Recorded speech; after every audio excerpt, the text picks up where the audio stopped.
બગદાણાના કોળી યુવકને ફટકારવાના કેસમાં અંતે જયરાજ આહિર છે તેની પોલીસે ધરપકડ કરી છે અને મુખ્ય ફરિયાદી નવનીત બાલદિયાનું પણ આ મામલે નિવેદન સામે આવ્યું છે અને તેમણે સીટને લઈને અને અન્ય આરોપીઓની ધરપકડને લઈને શું કહ્યું છે તે મામલે વાત કરવી છે। વૈષ્ણવજન તો તેને કહીએ જે પીડ પરાઈ જાનાને રે। નમસ્કાર, આપ જોઈ રહ્યા છો નવજીવન ન્યૂઝ અને હું છું આપની સાથે તોફિક ગાંચી। ભાવનગરમાં ચકચારી ઘટના બની હતી જેમાં બગદાણાના કોળી યુવક નવનીત બાલદિયાને અસામાજિક તત્વો છે તે ઢોર માર મારે છે, જીવલેણ હુમલો કરે છે અને અસામાજિક તત્વોમાં એટલી હિંમત હતી કે માર મારતો વિડીયો પણ બનાવે છે, વાયરલ પણ કરે છે અને તેમનો ઉદ્દેશ્ય સ્વાભાવિક દેખાઈ રહ્યો હતો કે તેમનો ભય ઊભો કરવો અને એક મેસેજ આપવો કે તેમના સામે જે કોઈ પડશે તેમના વિરુદ્ધમાં આ જ પરિસ્થિતિ ઊભી થશે અને તેમણે વેઠવું પણ પડશે। અને ત્યાર પછી ફરિયાદી નવનીત બાલદિયા આરોપ લગાવે છે તેમના પર જે પ્રકારનો હિચકારો હુમલો થયો તે હુમલો કરવા માટે લોક ડાયરા કલાકાર માયા આહિરના પુત્ર જયરાજ આહિરે આ આરોપીઓને મોકલ્યા હતા। તેના ઈશારે જ અસામાજિક તત્વોએ હુમલો કર્યો હતો અને જયરાજ આહિર આરોપી બનવો જોઈએ તેવી પણ તેમની માંગણી હતી। અને જ્યારે સીટ સમક્ષ તે હાજર થયા છે તે સમયે પણ તેમણે દાવો કર્યો હતો કે સીટના સામે તેમણે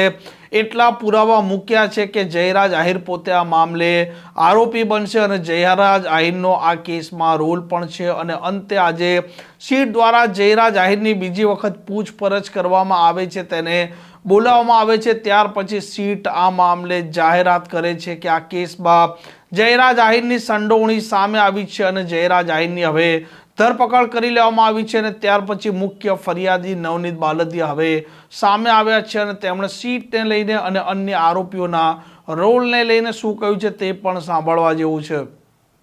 જય કોળી સમાજ, જે એસઆઈટીની તપાસ દરમિયાન જે જયરાજ આહિરની આજે ધરપકડ કરવામાં આવી છે એ બદલ હું મારા સમાજના તમામ આગેવાનો, જે ધારાસભ્યો, સાંસદ સભ્યો, મિનિસ્ટરો તમામનો હું હૃદયપૂર્વક આભાર માનું છું। મારા સમાજના દરેક નાના મોટા આગેવાનો, ભાઈઓ બહેનો જેણે મને સાથ અને સહકાર આપ્યો છે એ બદલ હું એનો હૃદયપૂર્વક આભાર માનું છું। સરકારશ્રીનો પણ આભાર માનું છું કે જે આ મને ન્યાય મળ્યો છે દરેકને ન્યાય મળતો રહે। એસઆઈટીનો પણ હું આભાર માનું છું કે હજુ પણ આમાં જે કોઈ ઇન્વોલ્વ હોય એની તપાસ કરી અને જે કોઈ છે એ બધાની હજુ પણ ધરપકડ થાય। આખી રચના કરવામાં જ્યાં જ્યાં આરોપીઓ જ્યાં જ્યાં રચના કરી છે એ બધાનો પણ ધરપકડ થાય એવી મારી હજુ પણ માંગણી છે અને હું બધાનો હૃદયપૂર્વક આભાર માનું છું। જય કોળી સમાજ।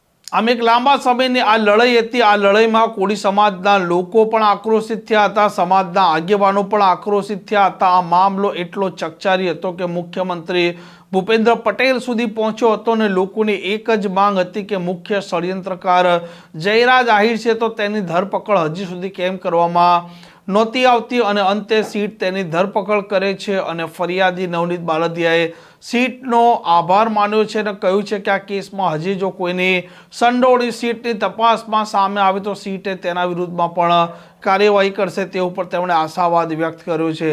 આ પ્રકારના સમાચાર માટે નવજીવન ન્યૂઝ ડીના ચેનલ સાથે જોડાયેલા રહો। નમસ્કાર।